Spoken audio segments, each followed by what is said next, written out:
أعوذ بالله من الشيطان الرجيم. بسم الله الرحمن الرحیم. عزیزان من، آج اگست 1968 کی 11 تاریخ ہے اور ہم قرآن کریم کے درس نو کے سلسلے میں سورہ بقرہ کی آیت 22-23 تک گزشتہ اتوار کو پہنچے تھے. وہیں سے سلسلہ کلام آگے چلتا ہے. وہاں بات یہ ہوئی تھی، کہا یہ گیا تھا کہ یا ایھا الناس اعبدوا ربکم الذی خلقکم والذین من قبلکم لعلکم تتقون، کہ تم قوانین خداوندی کی معصومیت اختیار کرو. اور اس کے بعد کہا یہ تھا کہ الذی جعل لکم الارض فراشا والسماء بناء وانزل من السماء ماء فاخرج به من الثمرات رزقا لکم. یہ تھا اس کے اندر نقطہ معطفہ کہ خدا نے تمہاری تخلیق کے بعد ربوبیت کا ذمہ لیا اور اس ذمہ داری کو پورا کرنے کے لیے اس نے زمین کے دسترخوان پر اتنا سامان زیست بکھیر دیا. اس کا مقصد یہ تھا رزقا لکم. یا ایھا الناس سے تخاطب ہے، کسی خاص گروہ سے نہیں، جماعت سے نہیں، مومنین سے نہیں. الناس ہے، یہاں پوری نوع انسانی کو مخاطب کیا گیا ہے اور کہا گیا ہے رزقا لکم. تو گویا خود قرآن نے یہ تخصیص سے بتا دیا کہ یہ جو سامان زیست رزق دیا گیا ہے وہ یہ سامان زیست لکم پوری الناس کے لیے ہے. اور کہا یہ گیا کہ یہ ملکیت جو ہے وَلِلَّهِ مَا فِي السَّمَاوَاتِ وَمَا فِي الْأَرْضِ جَمِيعًا، ملکیت ہے یہ خدا کی. لکم تمہارے فائدے کے لیے دیا گیا ہے، الناس کے فائدے کے لیے دیا گیا ہے. یہ ہے اس سے مقصد. اس لیے اس پر خدا کے علاوہ کسی اور کی ملکیت کا تصور یہ ہے وَلَا تَجْعَلُوا لِلَّهِ أَنْدَادًا وَأَنْتُمْ تَعْلَمُونَ. جب تم یہ جانتے ہو کہ یہ تمہاری ملکیت نہیں ہے، نہ ہو سکتی ہے، تو پھر اس ملکیت میں کسی اور کو شریک کرنا یہ خدا کا شریک اور ہمسر بنانا ہے. ایسا نہ کرنا. یہ تھا موضوع سخن صاحب کا درس میں. اور اس کے بعد میں نے چھوا تھا اگلی آیت کو کہ وَإِن كُنتُمْ فِي رَيْبٍ مِّمَّا نَزَّلْنَا عَلَىٰ عَبْدِنَا. اگر یہ تمہارے دل میں ایک اضطرابی کیفیت اس سے پیدا ہو کہ یہ ایک مسلمہ اصول چلا آ رہا تھا شروع سے کہ یہ تمام چیزیں ذاتی ملکیت میں ہوتی ہیں، اور اس کے بعد یہ ایک نئی چیز اتنی بڑی عظیم انقلابی چیز کہی جا رہی ہے،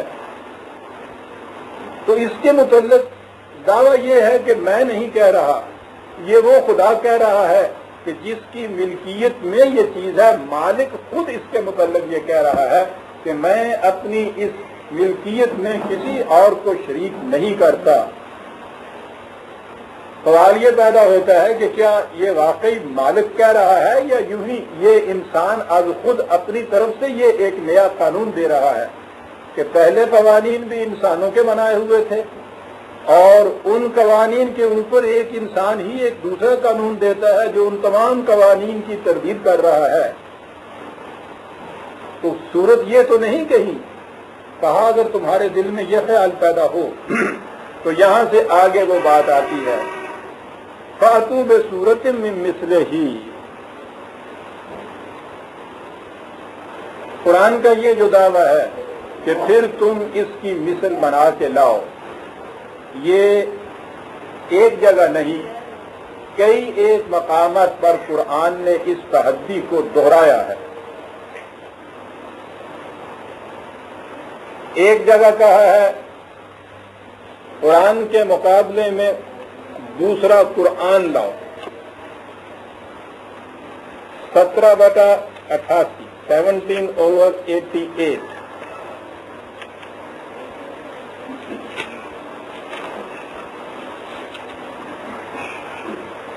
قل لئن اجتمعت الانس والجن على ان يأتوا بمثل هذا القرآن لا يأتون بمثله ولو كان بعضهم لبعض ظهيرا۔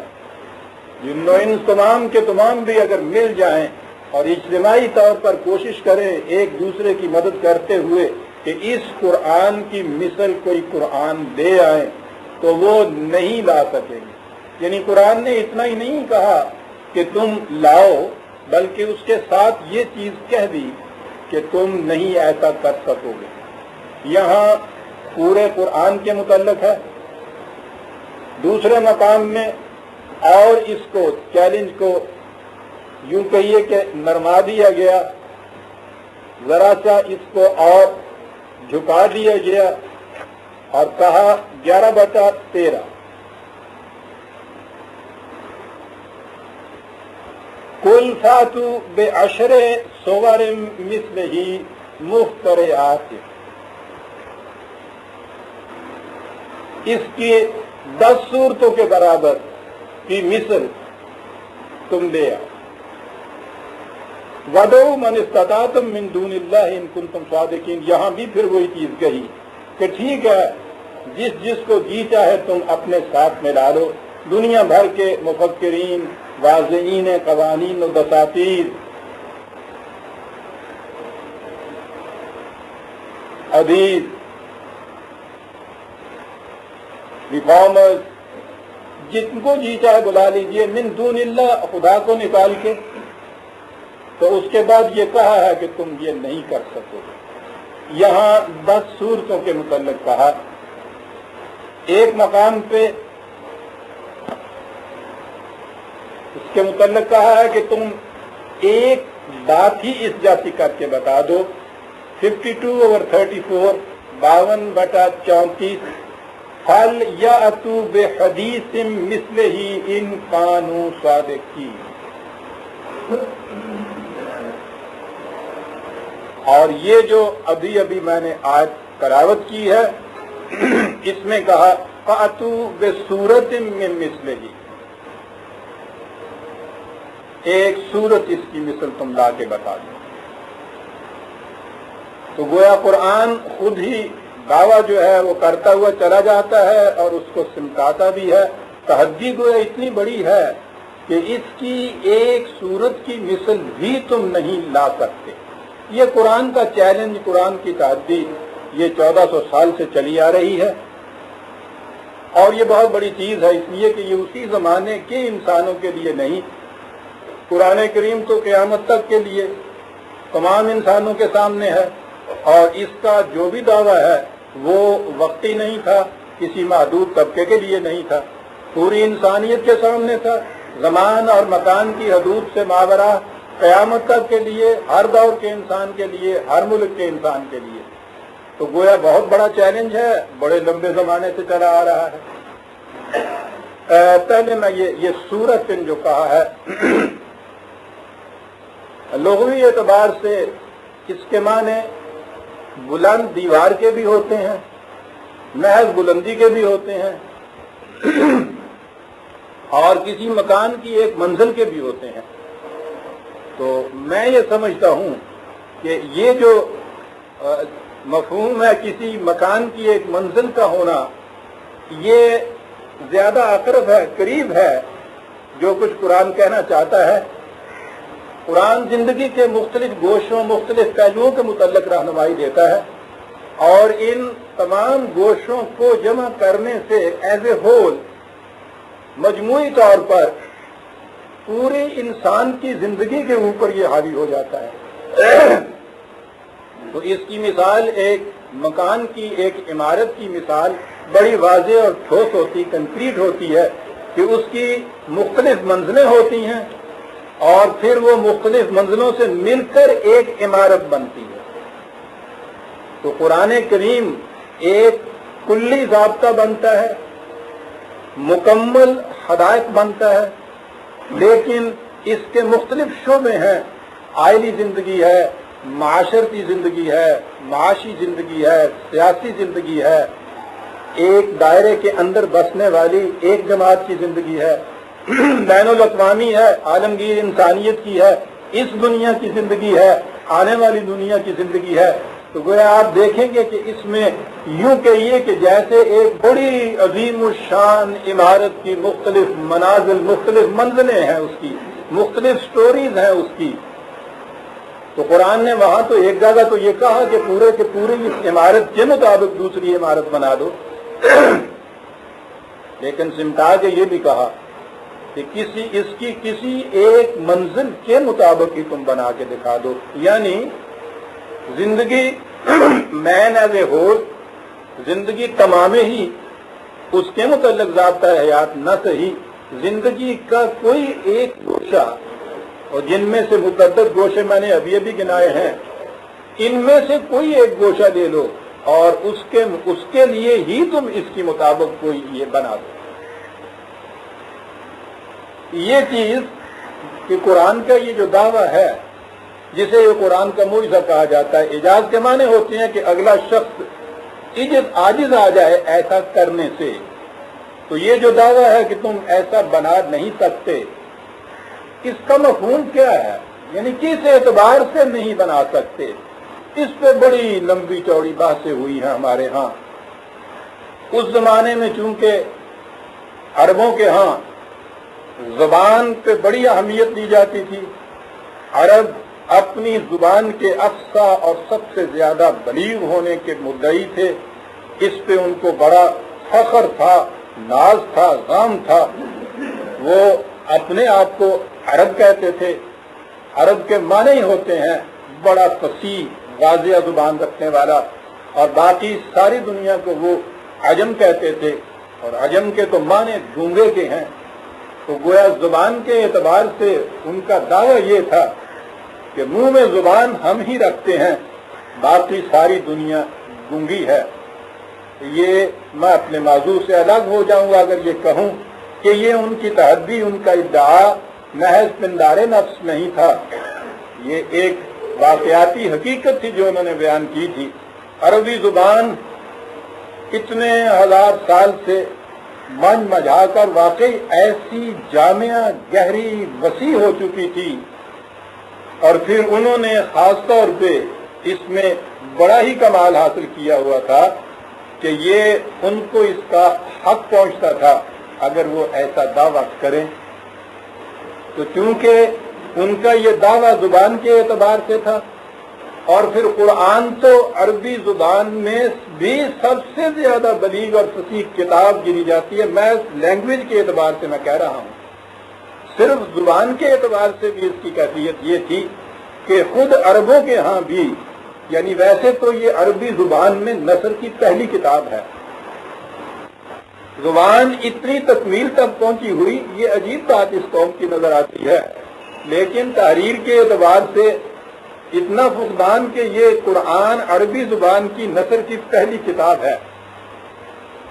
لیکن یہ پہلی کتاب جو تھی خود عربوں نے اسے تسلیم کیا۔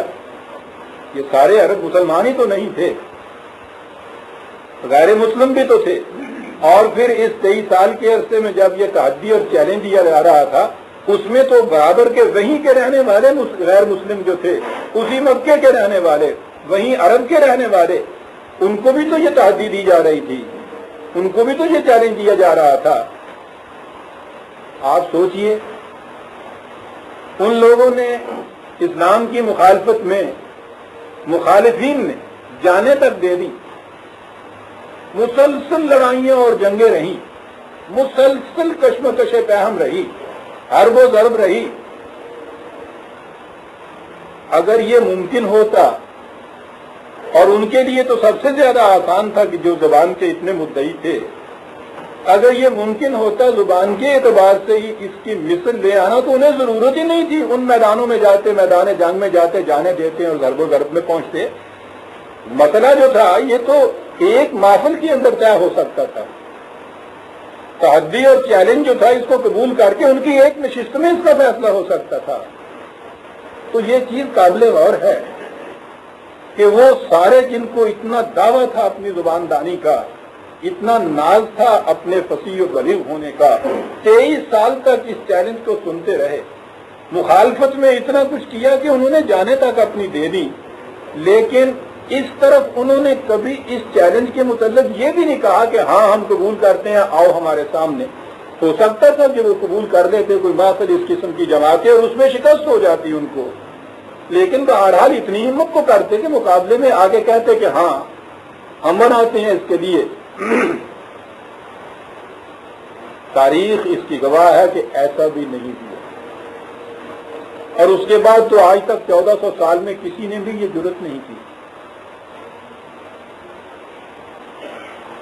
سوال یہ پھر پیدا ہوتا ہے کہ کیا یہ محض زبانی ہی کا مسئلہ تھا؟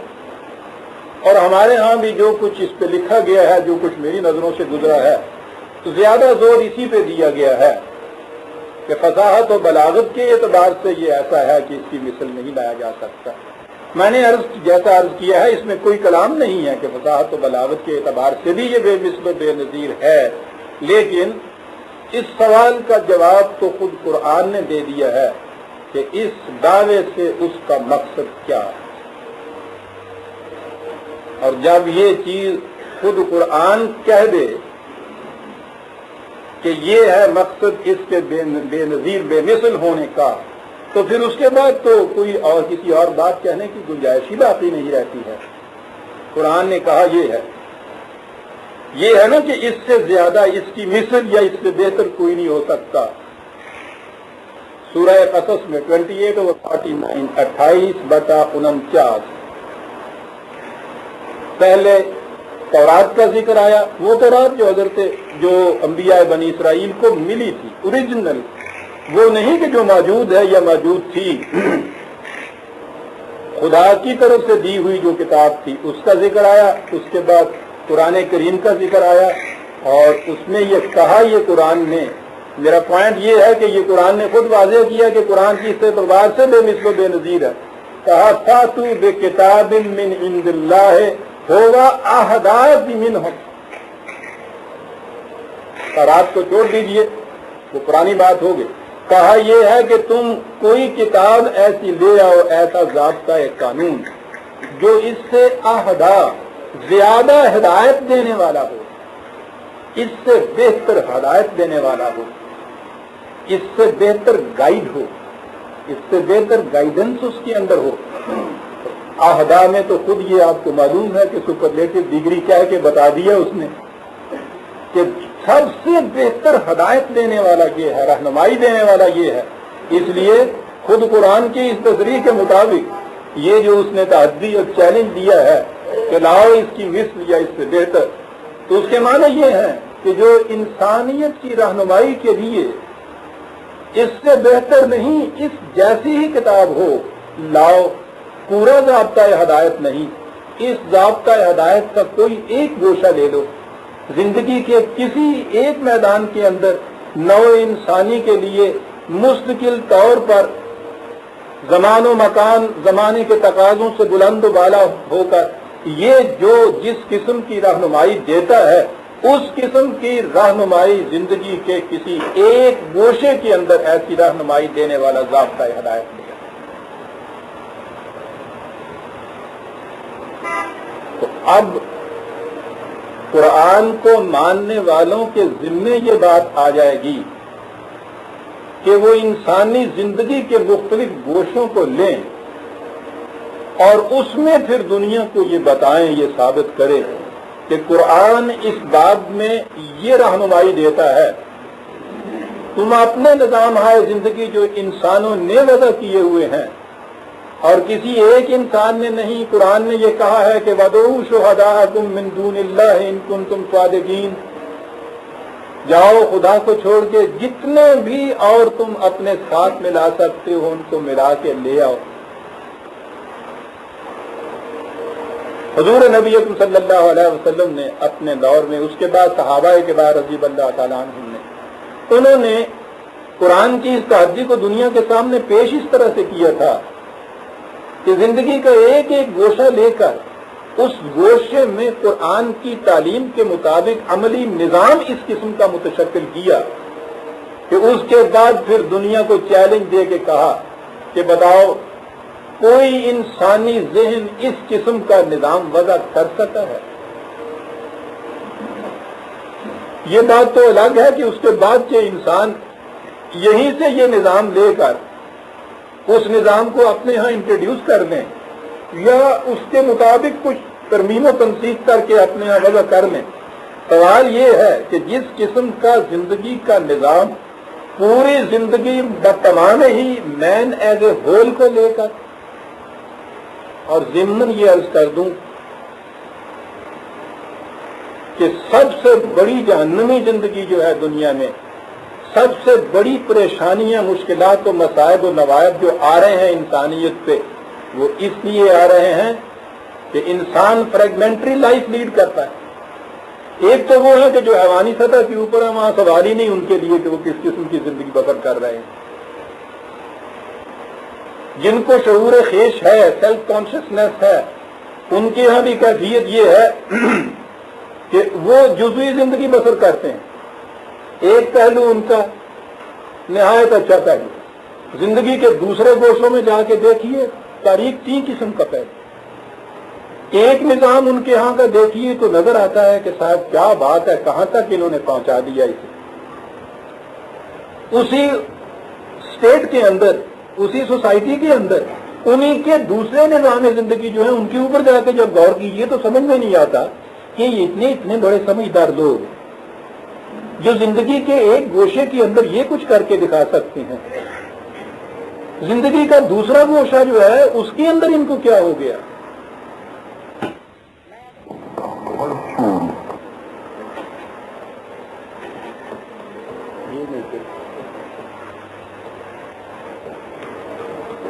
ٹھیک ہے جی جی ہاں، میں کہہ یہ رہا تھا کہ آج ہی آپ دیکھیے دنیا کے بڑے بڑی مملکتیں، بڑے بڑے نظام، زندگی کے ایک گوشے میں انہیں دیکھیے تو وہ قابل رشک نظر آتا ہے۔ مثال کے طور پہ لیجیے سویڈن، ناروے، انہوں نے ویلفیئر اسٹیٹ اپنے یہاں قائم کی۔ اس ویلفیئر اسٹیٹ کی کیفیت یہ ہے کہ دنیا کی کوئی اسٹیٹ اس کا مقابلہ نہیں کر رہی۔ اس میں کوئی فرد زندگی کی کسی ضرورت سے کسی وقت بھی محتاج نہیں رہتا، محروم نہیں رہتا۔ بڑی چیز ہے یہ۔ لیکن آپ یہ سن کے حیران ہوں گے کہ دنیا میں سب سے زیادہ خودکشی کی واردات انہی اسٹیٹس کے اندر ہو رہی ہے۔ یہ ہوا کیا، زندگی کا ایک گوشہ انہوں نے لیا اور اسی گوشے کے اندر وہ لاپ سائڈڈ ترقی کرتے ہوئے آگے بڑھتے چلے گئے، اور یہ کچھ انہوں نے جب اتنا کر لیا کہ ان کو ضروریات زندگی جو ہے وہ پوری دے دی تو یہ سمجھ لیا کہ انسانیت کا مسئلہ حل ہو گیا ہے۔ وہ اتنا آسان نہیں ہے کہ اتنے سے حل ہو جائے۔ ہم نہیں کچھ کہتے، ان سے پوچھیے، اور پوچھیے کہ ان کی سمجھ میں بھی یہ بات نہیں آ رہی کہ یہ سارا کچھ کر دینے کے بعد پھر یہ کیا چیز ہے جس کی وجہ سے وہ کوئی خودکشی کرتے، اور سب سے زیادہ دنیا میں خودکشی کی واردات وہاں ہو رہی ہیں۔ میں نے صرف ایک مثال دی ہے۔ اگر یہ اس قسم کا مطالعہ جو ہے تقابلی یہ کیا جائے مختلف زندگی کے نظام لے کر کہ اس میں کس طرح سے کسی ایک گوشے کے اندر کتنی ترقی ہوتی ہے اور باقی زندگی کے جو دوسرے گوشے ہیں یہی نہیں کہ وہ صرف اعتدال پہ ہوتے ہیں بلکہ وہ اتنی پستی کی سطح پہ گئے ہوتے ہیں کہ حیرت ہوتی ہے کہ یہ لوگ جو ایک طرف اتنا آگے اونچا جا رہے ہیں زندگی کے دوسرے گوشوں کے اندر ان کو اتنی سی بات بھی سمجھ میں نہیں آتی۔ قرآن زندگی کو تماماً و کمالاً لیتا ہے، مین ایز اے ہول کو لیتا ہے، اور اس کی زندگی کے ہر گوشے اور ہر شعبے کے لیے ایسی رہنمائی دیتا ہے جس کے متعلق اس کا دعویٰ یہ ہے کہ انسانوں کا وضع کردہ کوئی نظام، کوئی قانون اس جیسی رہنمائی نہیں دے سکتا۔ یہ ہے قرآن کا دعویٰ، یہ ہے اس کا چیلنج۔ اس چیلنج کو میٹ کرنے کے لیے دیکھنا یہی ہوگا کہ زندگی کا نظام جو پیش کیا جا رہا ہے وہ کس قسم کا ہے۔ اور جیسا کہ میں نے عرض کیا تھا، قرآن کو دنیا میں اس تحدی کے ساتھ پیش کرنے والی قوم کی ذمہ داری یہ ہوگی کہ وہ اس قسم کا عملی نظام قائم کر کے بتائے جو زندگی کے ہر گوشے کو احسن اور حسین ترین بنا کے دکھائے۔ ایسا نظام زندگی کہ جس جیسا نظام زندگی انسانی ذہن ایک فرد نہیں مل کر سب کے سب بھی وضع نہ کر سکے، لیکن جن کے متعلق میں نے یہ کہا ہے کہ یہ ان کا فریضہ ہے کہ وہ دنیا کے سامنے اس حیثیت سے اسے پیش کریں، ان کی تو اپنی جو کیفیت ہے وہ ہمارے سامنے ہے۔ ہمارا خیال ہے کہ آج دنیا میں پسترین نظام زندگی اگر کن قوموں کے اندر ہے تو وہ ہے کہ جو اپنی نسبت اس کتاب عظیم کی طرف کرتی ہیں، مسلمانوں کی قومیں اپنے ہاں پسترین نظام زندگی، اور اگر کبھی ان کی نگاہ اٹھتی بھی ہے تو دوسروں کے ہاں انسانیت کے وضع کردہ جو نظام ہے ان کی طرف نگاہیں اٹھتی ہیں کہ وہاں سے ان کے چبائے ہوئے نوالے جو ہے ان کو نگل دیے جائے۔ سوال تو نسبت کرنے سے نہیں تھا میرے عزیز کہ قرآن کی طرف ہم اپنی نسبت کر لیں۔ عبداللہ نام رکھنے سے تو خدا کا غلام و معصوم نہیں بن سکتا انسان۔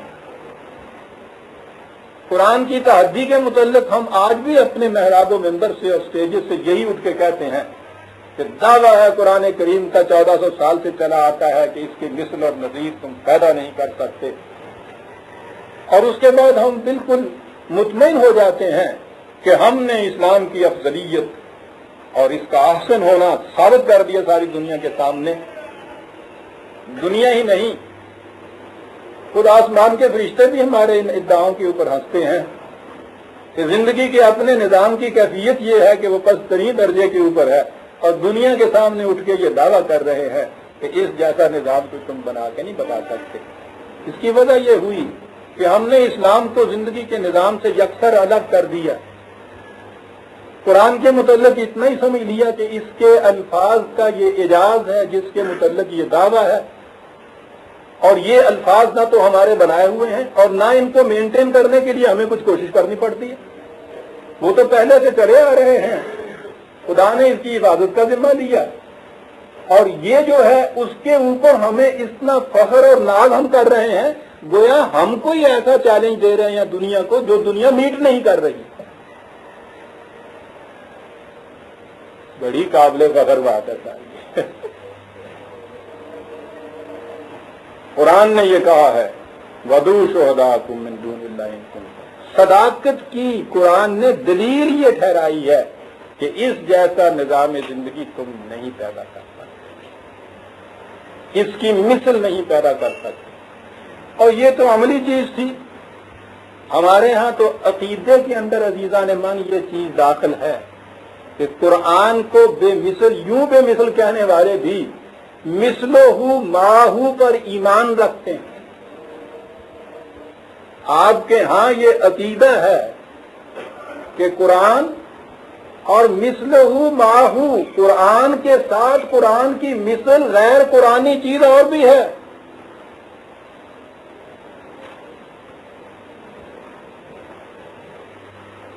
سوچئے تو صحیح، ساری دنیا کو تو چیلنج دے رہے ہیں کہ اس کی مثل لاؤ، نہیں لا سکتے تم۔ اپنے ہاں یہ عقیدہ رکھا ہوا ہے کہ قرآن کی مثل قرآن کے ساتھ ہمارے پاس ہے۔ غور فرمایا آپ نے؟ یہ وحی کی دو قسمیں بنا دی، ایک وحی نے یہ قرآن بنایا، ایک دوسری وحی نے اس کے مثل اس کے ساتھ۔ یہ دعویٰ جو اس کا ہے کہ اس کی مثل قرآن لاؤ، کہ میں نے ابھی آج پیش کی آپ کے ساتھ کہ اس قرآن کی مثل لاؤ، اس نے کہا کہ ہاں صاحب مثلہ معہو موجود ہے۔ اور فرما رہے ہیں آپ کے اور جو اتنی سی جرت کر کے کہہ دے کہ صاحب یہ عقیدہ جو ہے وہ تو قرآن کے اس دعوے کے خلاف جاتا ہے، منکر حدیث ہے، منکر سنت ہے، مرتد ہے، ملحد ہے، کافر ہے، 1000 علماء کرام اکٹھے ہو جائیں اس کے پیچھے دے دو پھانسی اس کو، صاحب کہتا یہ ہے کہ قرآن کی مثل نہیں ہو سکتا کچھ.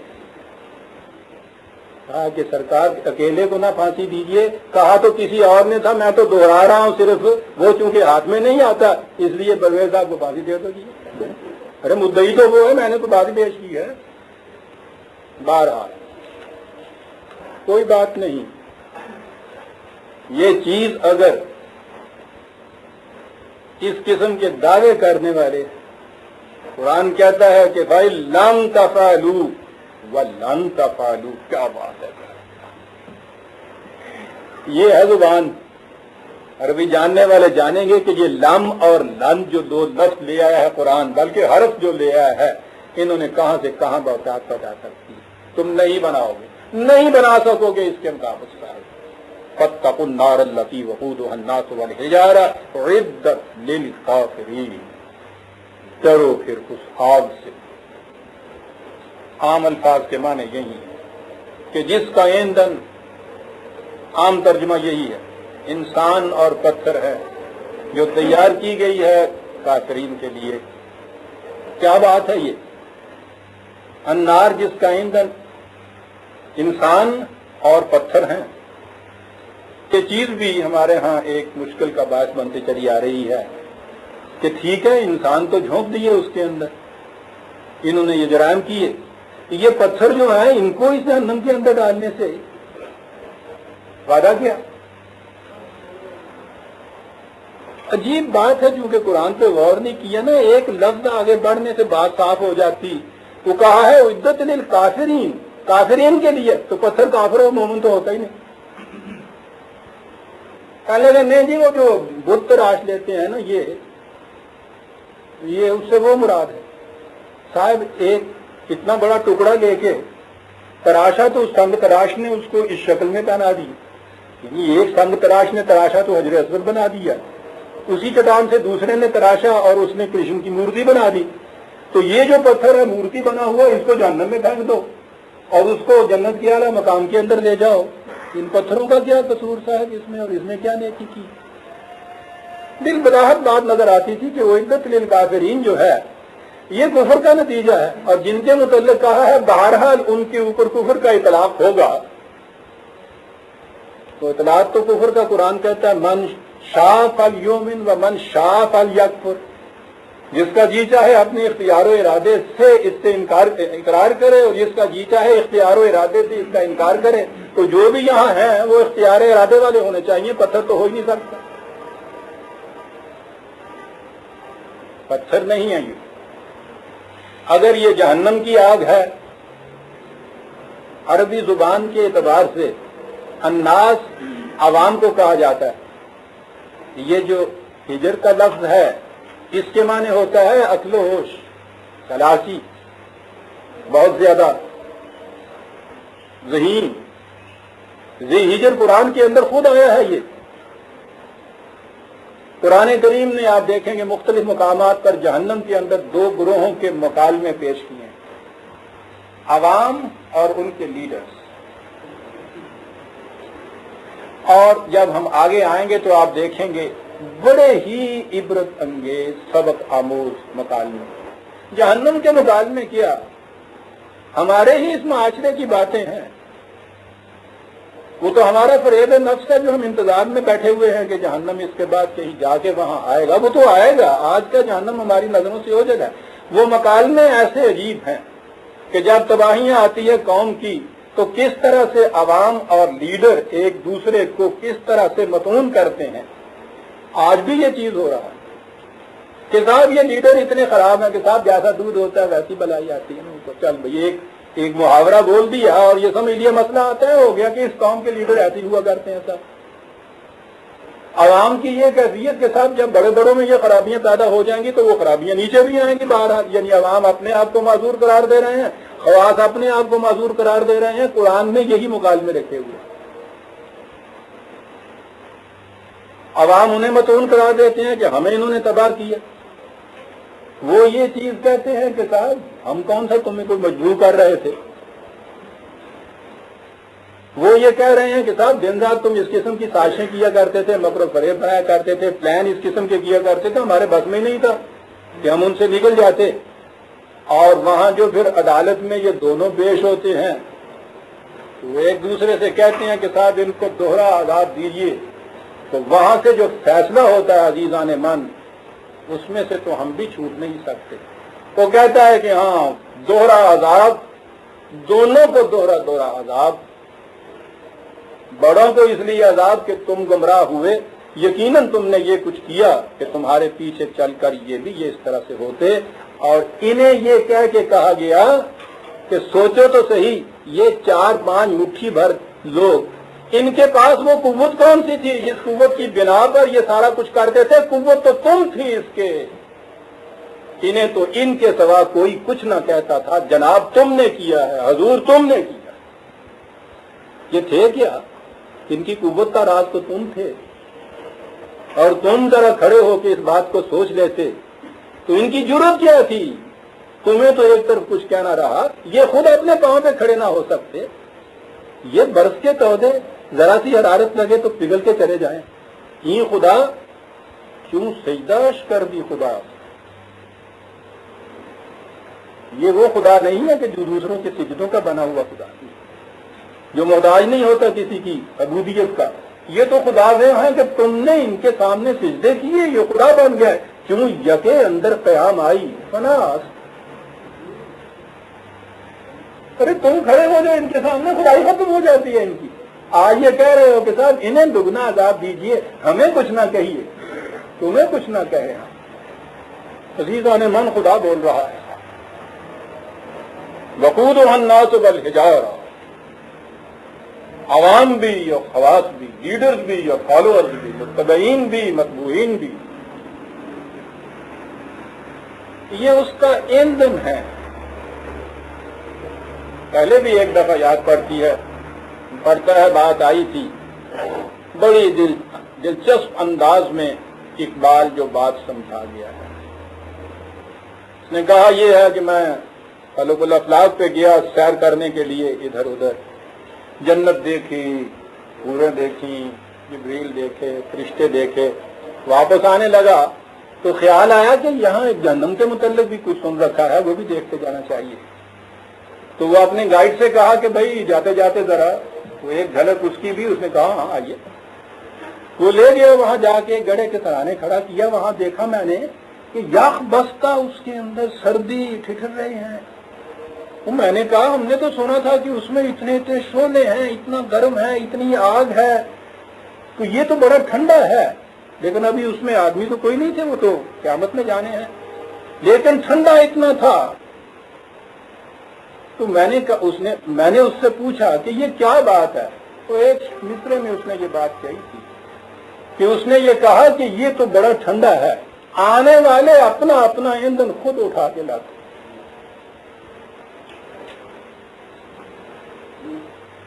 انداز سے بات یہ شخص کیا جاتا ہے, خود اپنا ایندھن لے کے جاتے ہیں. جہنم اس ایندھن سے تپتا ہے, وہ خود تو یہ گرم نہیں, عمل سے زندگی بنتی ہے. جنت بھی جہنم بھی یہ خاکی اپنی فطرت میں نہ ناری ہے نہ نوری ہے. نہ بہشت میں اپنے باغات اگے ہوئے ہیں, نہ جنت میں نہ جہنم کے اندر اس کے اپنے شعلے ہیں. وہاں کے چشموں کے متعلق بھی یہ کہا یتفجرونہا تفجیرا, یہ متقی ان کو اپنے قلوب سے نکال کے لائیں گے جنت کے چشموں کو. جہنم کی آگ کا ایندھن بھی ہم ہی اپنی کمر کے اوپر اٹھا کے وہاں لے جائیں. وقودها الناس والحجارہ اعدت للکافرین. جو بھی اس نظام خداوندی سے انکار کرے گا, نام خواہ عبداللہ ہی کیوں نہ رکھا ہوا, بات اس نے کافرین کہی. جو اس نظام خداوندی سے انکار کرے گا جس کی مثل اور نظیر نہیں ہے, انسانوں کے خود ساختہ نظام اپنے ہاں وضع کرے گا, اس کا نتیجہ جہنم ہوگا. اور یہ وہ جہنم ہوگا کہ جس کے اندر فالوورز اور لیڈر دونوں کو تم نے پکار اور چیخ رہے ہوں گے وَمَا هُمْ بِخَارِجِينَ مِنَ النَّارِ، اس جہنم سے نکلنے کا کوئی راستہ نہیں۔ انسانوں کا ذہن یہاں سے نکلنے کا کوئی راستہ نہیں ہے۔ رست از یک بند تا افتاد بر بندے دیگر، یہاں تو کیفیت اس جہنم کی یہ ہے، ایک رسی کھولتے ہیں 3 رسیاں اور پاؤں کے اندر پڑ جاتی ہیں، نہیں نکل سکتا۔ قرآن نے جو کہا تھا، یہ جو کہا ہے وَمَا هُمْ بِخَارِجِينَ مِنَ النَّارِ، یعنی تم اگر اپنے ہی وضع کردہ نظاموں کی روح سے اس جہنم سے نکلنے کی کوشش کرو نہیں نکل سکو گے۔ اور یہاں سے پتہ چلا یہ جو من دون اللہ قرآن نے یہاں کہا اس کے معنی کیا ہے؟ نکلنے کا راستہ ہے۔ کیا بات، اب بات سمجھ میں آئی کہ یہ استثناء یہاں کیوں کیا تھا من دون اللہ کا، ورنہ مایوسی ہو جاتی مطلق۔ کوئی بات نہیں، من دون اللہ کی استثناء نے امید کے دروازے کھلے رکھے ہوئے ہیں قیامت تک کے لیے، کیونکہ قیامت تک کے لیے یہ خدا کی کتاب محفوظ ہے، جب جی چاہے تمہارا اس جہنم سے نکل سکتے ہو۔ اپنے ہاں جو جی میں آئے کر دو، جنہیں تل لاؤنیاں لا لو تُس وَمَا هُمْ بِخَارِجِينَ مِنَ النَّارِ۔ دوسری جگہ ہے کہ جب کبھی وہ ارادہ کریں گے اس چیز کا لما ارادوا ان یخرجوا کہ اس میں سے نکل جائیں، ان کے غلط نظام کے خود وہ جو ان کے ہاں کی تلاطم انگیز موجیں ہیں دھکے دے گی ان کو، پھر اس کے اندر ڈال دے گی۔ فرسٹ ورلڈ وار کے بعد اس جہنم سے نکلنے کے لیے تم نے جتنی کوششیں کی انہوں نے دھکے دے کے تمہیں سیکنڈ ورلڈ وار کے اندر پھینک دیا۔ چیخ رہے ہو، ساری دنیا کے انسانوں کی جماعتوں کے نمائندے تمہارے پہلے وہ لیگ کے اندر جمع تھے، اب یو این او میں جمع ہو اس جہنم سے نکلنے کے لیے۔ آپ دیکھتے ہیں چیخ پکار کتنی دنیا میں ہو رہی ہے۔ نکلنے کا راستہ کیا تلاش کیا جا رہا ہے؟ انسانوں کا ذہن کیا تلاش کر رہا ہے کہ ایسے نکلے تم ہتھیار بناؤ کہ پہلے تو اس میں کروڑوں ہی مرتے تھے، یہاں پھر اس کے بعد ہاتھی میں ہوتا غائب۔ یہ اس کا علاج ڈھونڈ رہے ہیں۔ من دون اللہ نہیں علاج ڈھونڈا جا سکتا صاحب، صرف خدا کا بتایا ہوا نظام ہے جو انسانیت کو اس جہنم سے نکال دے سکتا ہے۔ وقودها الناس والحجارہ اعدت للکافرین۔ اور اگر چھوٹے معنوں میں لیا جائے اس کو، یعنی قریبی طور پہ جن کو وہ چیلنج دیا تھا صرف انہی تک کے لیے، تو عربوں کے ہاں النار جہنم کو جنگ کو کہتے تھے، لڑائی کی آگ تو ہمارے ہاں بھی یہ کہتے ہیں۔ اور اس میں ان کے ہاں جو طریق تھا لڑنے کا، ایک تو آپس میں انسان لڑا کرتے تھے میدان میں، پہاڑوں کے اوپر انہوں نے بڑے بڑے بولڈرز پتھر کے رکھے ہوئے ہوتے تھے، آپ نے دیکھا ہوگا سینما کے اندر، اور وہاں جب نیچے آتا تھا دشمن تو اس کو وہاں سے وہ رسی کاٹ دیتے تھے، تو وہ اتنے زور سے پتھر آتا تھا نیچے کے آ کے کچل دیا کرتا تھا۔ میں نے یہ نیچے کی سطح کے اوپر صرف خاص ماحول کے مطابق اگر یہ معنی چونکہ لیتے ہیں، میں نے اس لیے یہ واضح کیا، میں اس کے وہی معنی صحیح سمجھتا ہوں جو میں نے پہلے عرض کیے تھے۔ وہ اس لیے معنی نہیں لیتے تھے ہمارے والے کہ ان کے ہاں جہنم وہی ہے جا کر۔ میری قرآنی بصیرت کے مطابق تو قرآن نے جو تصریحات کی ہیں، یہاں ہی جنت اور جہنم ابتدا اس کی ہو جاتی ہے، اس لیے یہ وہ جہنم ہے جو غلط نظام زندگی کا نتیجہ ہے، جس کے اندر فالوورز اینڈ لیڈر سب شامل ہوتے ہیں، اور کافرین اس نظام سے انکار کرنے والوں کے لیے وہ جو جہنم ہوتا ہے۔ اور اس کے مقابلے میں وَبَشِّرِ الَّذِينَ آمَنُوا وَعَمِلُوا الصَّالِحَاتِ أَنَّ لَهُمْ جَنَّاتٍ تَجْرِي مِن تَحْتِهَا الْأَنْهَارُ۔ دیکھا آپ کس طرح سے قرآن مقابل میں دوسری چیز لے آتا ہے۔ یوں ہی کافرین کا جہنم جو ہے وہ کہا، اس کے مقابلے میں وہ لوگ جو اس نظام کو یہاں قائم کریں گے، اس کی صداقتوں پر یقین لائیں گے، آمن، اتنی سی بات ہی نہیں ہے۔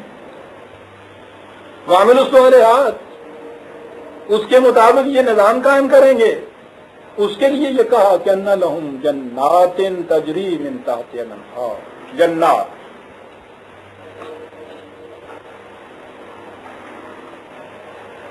بڑی غور طلب قرآن کی اصطلاح، سارا قرآن اس سے بھرا پڑا ہے۔ جنات جمع کثیر ہے، قرآن نے خود ہی یہ بتایا ایک جنت ہے جس سے ابتدا کی ہے، اس میں قصہ آدم، آدمی کی داستان. میں نے قبل از وقت یہ اصطلاح کہہ دی، 4 ہی آیتوں کے بعد قصہ آدم شروع ہو جائے گا، وہاں جا کے اس کی تفصیل سامنے آئے گی.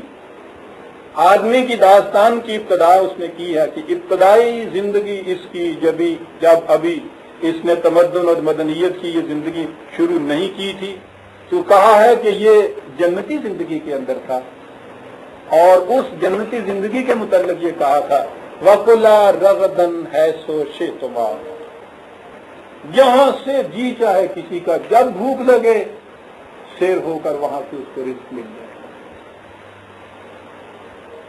اس جنت کے متعلق دوسرے مقام پر ہے 20/118 119. ہاں، پہلا جو تھا وہ 2/35 تھی، اس کی ریفرنس وَقُلَا رَغَدًا. دوسری جگہ کہا ہے اِنَّا لَكَ أَلَّا تَجُوعَ فِيهَا وَلَا تَعْرَىٰ وَأَنَّكَ لَا تَظْمَأُ فِيهَا وَلَا تَضْحَىٰ. اس زندگی کے اندر تمہیں بھوک کا خوف نہیں ہوگا، پیاس کا خوف نہیں ہوگا، لباس کی محتاجی نہیں ہوگی، موسم کی سردی گرمی کی تمہیں نہیں ستائے گی. تو یہی بنیادی ضروریات زندگی گنی جاتی ہیں نا. ابتدائی زندگی جب ابھی مستبد انسانوں نے رزق کے سرچشموں کے اوپر ذاتی ملکیت کے دعوے نہیں کیے تھے، لکیریں نہیں کھینچی تھی اس زمین کے اوپر، اس وقت صورت یہ تھی کہ یہ خدا کی زمین خدا کے بندوں کے لیے کھلی تھی. اس میں رزق کی فراوانیاں اور ان کی تقسیم کا یہ عالم تھا کہ کسی کو بنیادی ضروریات زندگی سے محرومی اور محتاجی نہیں ہوتی تھی. یہ جب قصہ آدم آئے گا تو پھر میں عرض کروں گا کہ یہ زندگی انسان سے کیسے چھینی.